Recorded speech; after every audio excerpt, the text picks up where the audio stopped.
E o diabo que os enganava foi lançado no lago de fogo e enxofre, onde está a besta e o falso profeta, e de dia e de noite serão atormentados para todo sempre. E aquele que não foi achado escrito no livro da vida foi lançado no lago de fogo. Uma observação: esse vídeo é uma análise puramente histórica e social. Nada de contrapor ciência e religião ou julgar qualquer tipo de religião. Nada de contrapor fé e razão. Apenas fragmentos de cada lado. Esse é o canal Quase Tudo. Seja muito bem-vindo.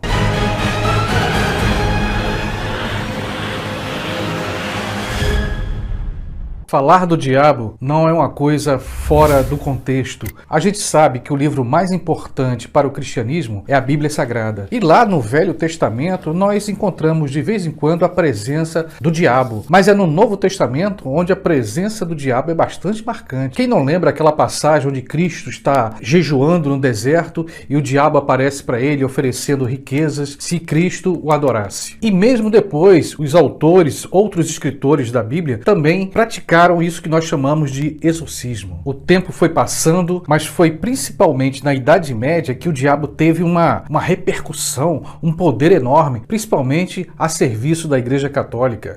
As igrejas eram pintadas, esculturas eram feitas com a imagem do demônio. E como eu sempre digo, a base de tudo é a fé. A fé é a base de tudo, é a base da religião. A fé não se discute. Antes de continuar, peço para você se inscrever no canal. Depois, aperte o sininho para receber notificações de novos vídeos. E se você gostar deste vídeo, deixe o seu like. E claro, compartilhe em suas redes sociais. Isso é importante para o YouTube divulgar nossa mensagem. Agora, continuando.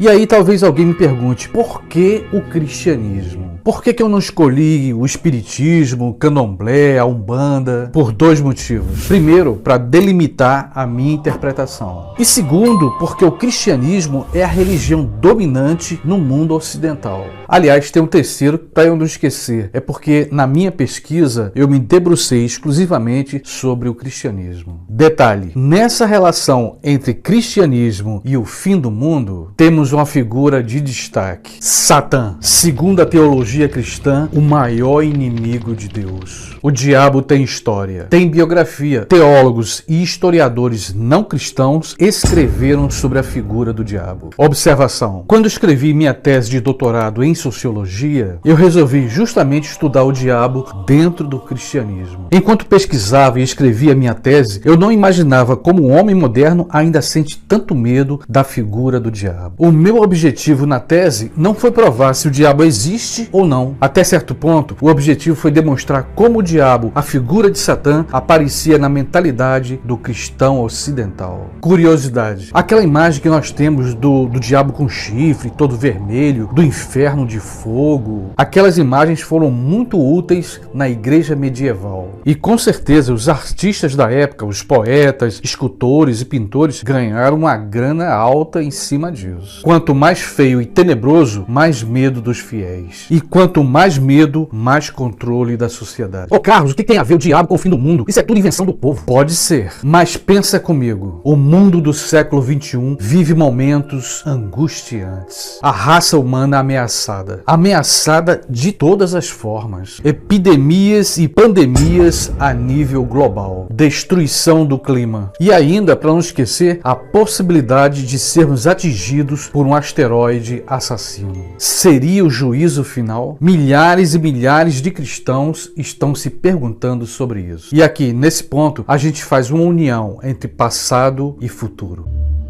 Desde a Idade Média. Aliás, eu vou mais além. Desde o início do cristianismo, da igreja primitiva, já se falava no fim dos tempos. Exemplo, o último texto da Bíblia Sagrada, o livro do Apocalipse ou das Revelações. Vale lembrar, o livro de Apocalipse é extremamente complexo. Milhares ou talvez milhões de teólogos deram as suas interpretações sobre o Apocalipse. De todo modo, o Apocalipse está associado ao fim do mundo.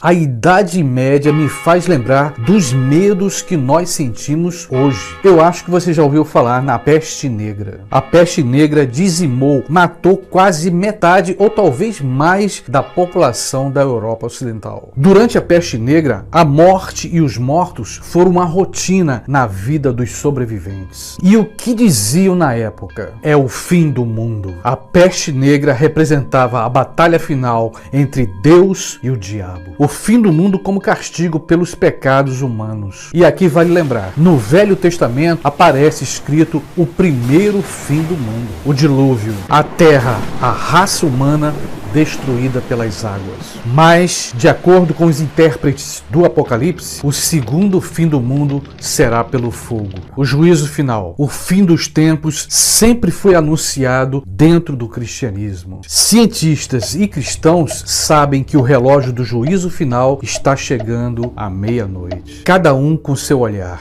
O cristão com o olhar da fé. O cientista com seu olhar da razão e da lógica. Nós, homens e mulheres do século XXI, não somos tão diferentes. Diferentes dos nossos antepassados, especialmente do homem medieval. Hoje, o cristianismo, católicos e protestantes já não acusam as mulheres de bruxaria. Hoje, a ciência desvendou o que foi aquela peste negra na Idade Média. No entanto, duas coisas permanecem. O medo, um medo coletivo do fim do mundo. Pergunta: seria o medo algo natural? Claro, foi o medo que fez a espécie humana sobreviver na Terra. Pergunta: então onde está o problema? Está no nosso mundo moderno. No homem moderno cada vez com mais fome de poder. A contradição. Esse homem moderno, com sua ciência moderna, salvou milhões de vidas. No entanto, este mesmo homem moderno é capaz de destruir a Terra em segundos. Contradições em todas as épocas e culturas. Vale lembrar, nem a ciência, nem a modernidade conseguiram matar o diabo. O diabo que ainda provoca muito medo. O fim da raça humana será inevitável em qualquer situação. Pergunta: queremos ficar um pouco mais civilizados na ciência e na fé? Tolerância acima de tudo. E se o medo tenta dominar, a esperança acima de tudo.